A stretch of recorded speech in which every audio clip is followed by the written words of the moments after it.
안녕하세요. 어드미션 마스터즈의 경험이 있는 탑 명문대 입학심사위원들과 함께 미국 대학 입시 궁금증을 풀어가는 교육 컬럼니스트 진아킴입니다.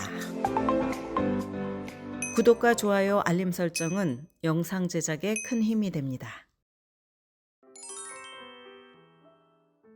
10학년 슬럼프는 고등학생들이 흔히 마주치는 장애물입니다. 다행스러운 것은 10학년 때 성적이 조금 떨어지더라도 이것을 만회할 시간이 있다는 점입니다.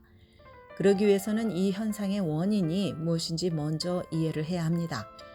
그리고 슬럼프를 극복하기 위한 단계를 차근차근 밟아 나가야 합니다. 10학년의 슬럼프는 왜 발생을 할까요? 일반적으로 9학년은 흥이 나는 시기입니다. 고등학교 첫 학년이라 새로운 환경에 적응을 하고 또 새로운 교사와 친구들도 만나고 새로운 일과를 세우느라 바쁩니다.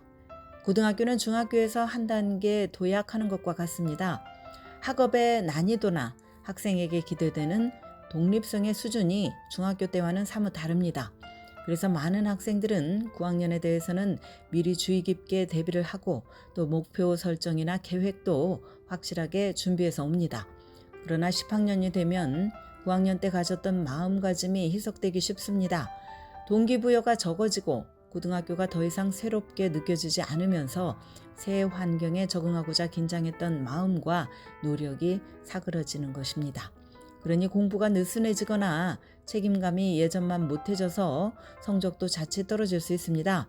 이런 현상은 고등학교에만 있는 것이 아닙니다. 대학에 가서도 신입생 시절을 거쳐서 2학년이 되면 고등학교 10학년 때와 비슷한 슬럼프가 올 수 있습니다. 2020년에는 코로나 팬데믹이 덮쳐서 수업을 하이브리드나 온라인으로 했기 때문에 이런 슬럼프가 더 심화된 경향도 있었습니다. 10학년은 매우 중요합니다. 9학년 때 배운 학업과 스킬을 갈고 닦는 시기이기 때문입니다.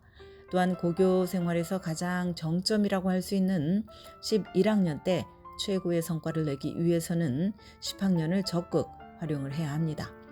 10학년의 공부가 너무 뒤처진다면 11학년 때 이것을 만회하기 위해서 고군분투해야 합니다. 또 11학년 때 제일 많이 몰려있는 각종 시험들, 즉 SAT나 ACT, 그리고 AP 등 표준 시험을 치르는데 나쁜 영향을 줄 수도 있습니다. 그렇다면 어떻게 10학년 슬럼프를 극복할 수 있을까? 먼저 이 슬럼프는 뛰어넘을 수 없는 것이라는 생각을 버려야 합니다. 이런 부진에서 탈피할 수 있다는 긍정적인 사고방식을 갖는 것이 무엇보다 중요합니다. 10학년이 중요한 시기이기는 하지만 11학년은 10학년보다 훨씬 더 중요하기 때문입니다. 그러므로 내가 만약 10학년 슬럼프에 빠졌다면 거기서 포기해서는 안 됩니다.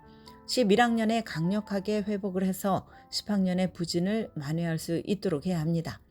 번아웃 신드롬을 겪고 있다면 패닉 상태를 가라앉히기 위해서 먼저 규칙적으로 운동을 할 것을 권합니다. 생활을 정돈을 하고 몸과 마음을 다잡기 위해서입니다.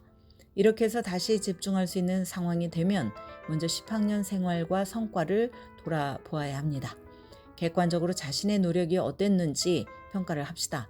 내가 할 수 있는 최대한의 노력을 하지 않았다는 점을 처음에 인정하기 어려울 수 있겠지만 냉정한 자기평가가 필요합니다. 그 다음엔 적극적으로 성과를 높이기 위해서 해야 할 일이 무엇인지 생각을 해봅시다. 이때 동기부여의 동력을 찾는 것이 가장 중요합니다. 어떤 학생들에게는 책임감이 큰 동력이 됩니다. 내가 믿는 가족들이 나를 지지하는 버팀목이라는 점을 상기하는 것입니다. 내가 목표에 도달할 수 있도록 나를 일깨워주고 자극을 주는 사람들이 주위에 있습니까?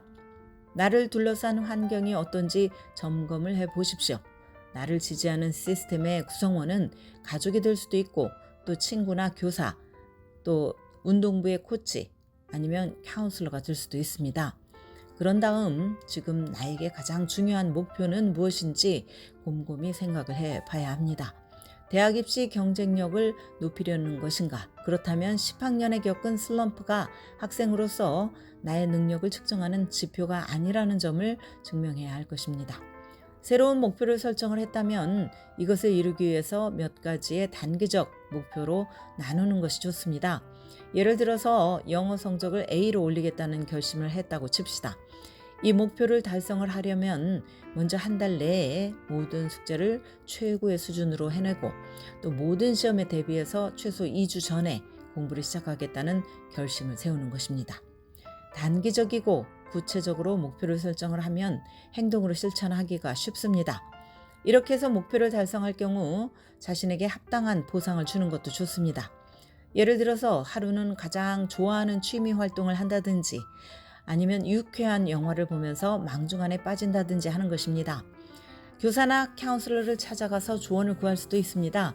어떻게 하면 수업에서 더 좋은 성적을 올릴 수 있을지 방법을 논의하는 것입니다. 교사나 카운슬러도 내가 의지하고 나를 지지해주는 시스템의 일원이 될 수 있다는 점을 기억을 하십시오. 인생에서 가장 중요한 것은 관점입니다. 10학년 때 나를 괴롭혔던 것들은 내가 어떤 마음가짐을 갖느냐에 따라서 거꾸로 가치 있는 것들이 될 수 있습니다.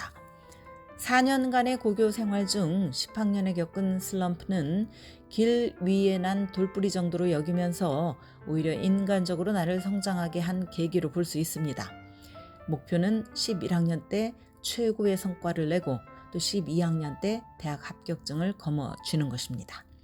고등학교 4년은 단거리 경주가 아니라 마라톤이라는 점을 항상 기억을 해야 합니다. 오늘은 10학년 슬럼프에서 탈출하기라는 제목의 말씀을 드렸습니다. 지금까지 교육 전문 컨설팅 그룹 어드미션 메서스 진아킴이었습니다.